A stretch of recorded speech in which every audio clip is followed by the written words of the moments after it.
हम लोग आज हम पढ़ेंगे लोक पुरुष साम्य सिद्धांत के बारे में। तो इसमें कुछ नहीं पढ़ना, बस चार चीज़ें क्या क्या है। एक लोक, दूसरा पुरुष, तीसरा साम्य और चौथा क्या है सिद्धांत। बस इस चार चीज़ को समझ लिया, आपका सिद्धांत क्लियर। सबसे पहला लोक। लोक का मतलब क्या होता है? नेचर, यूनिवर्स, प्रकृति, ठीक है। और दूसरा क्या है हमारा पुरुष। पुरुष का मतलब हमारा जो बॉडी है, ठीक है, मन आत्मा सब उसमें आ जाएगा। और तीसरा क्या है साम्य। अब इन दोनों में सिमिलरिटी क्या है।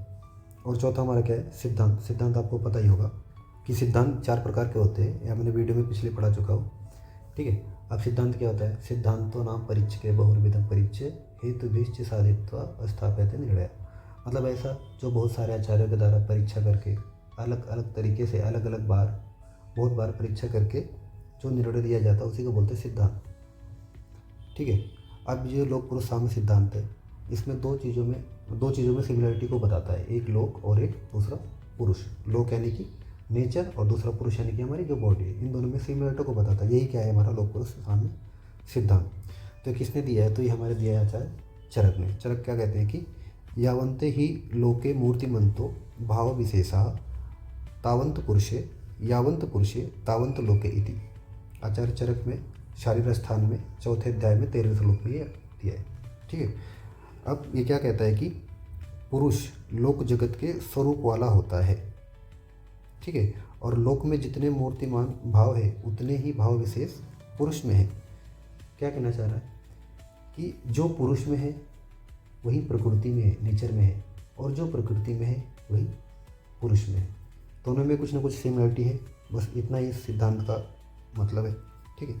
और आगे क्या है, जितने भाव पुरुष में होते हैं उतने ही भाव लोक जगत में होते हैं, ठीक है। अब इसको एक एग्जाम्पल से समझेंगे कि जगत में और हमारे अंदर क्या क्या सिमिलरिटी है।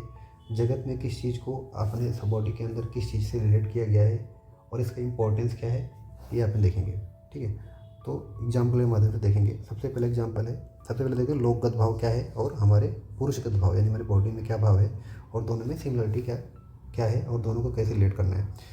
तो जो लोक में जो पृथ्वी है, हमारे समझ लो एक पृथ्वी है, तो सेम उसी प्रकार मूर्ति यानी कि जो हमारा बॉडी है उसको, जो हमारी बॉडी है और जो हमारी पृथ्वी है, उन दोनों को क्या क्या रिलेट किया गया है, दोनों एक जैसे ही है, ठीक है। अब पृथ्वी के अंदर क्या होता है आप यानी जल, सेम हमारे बॉडी के अंदर क्या होता है तेल, ठीक है।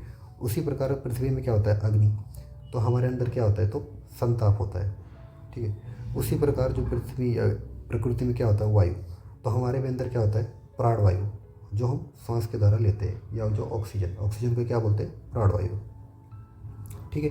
इसी प्रकार जिस प्रकार यूनिवर्स में आकाश होता है या फिर स्पेस होता है, उसी प्रकार हमारे बॉडी में क्या होते हैं छोटे छोटे छिद्र होते हैं या फिर उनका कलेक्शन होता है, उसी को क्या बोलते हैं छिद्र समूह। तो ये सिमिलरिटी है हमारे बॉडी में और नेचर में। इसी प्रकार जिस प्रकार सृष्टि में ब्रह्मा होते हैं उसी प्रकार हमारे अंदर क्या होती है आत्मा होती है। जिस प्रकार प्रकृति में कृत युग होता है उसी प्रकार हमारे शरीर में बाल्यावस्था होती है।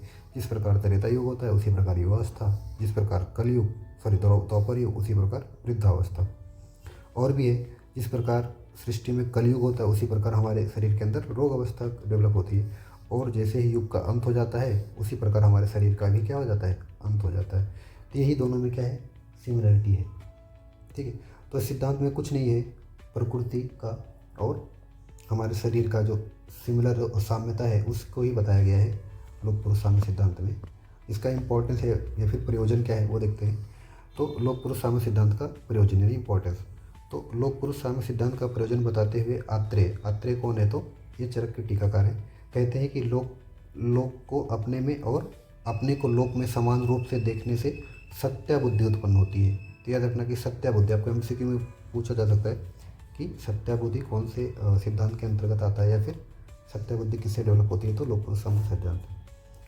तो इसका कहना क्या है कि अगर हम अपने अंदर लोक को देखेंगे या फिर लोक के अंदर पुरुष को देखेंगे तो उससे हमको कौन सा बुद्धि डेवलप होती है, तो सत्या बुद्धि, ठीक है।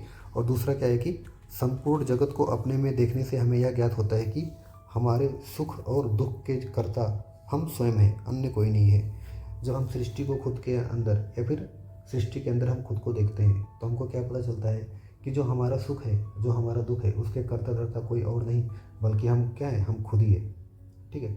तो बस इतना ही है हमारा लोक पुरुष साम्य सिद्धांत। Thank you.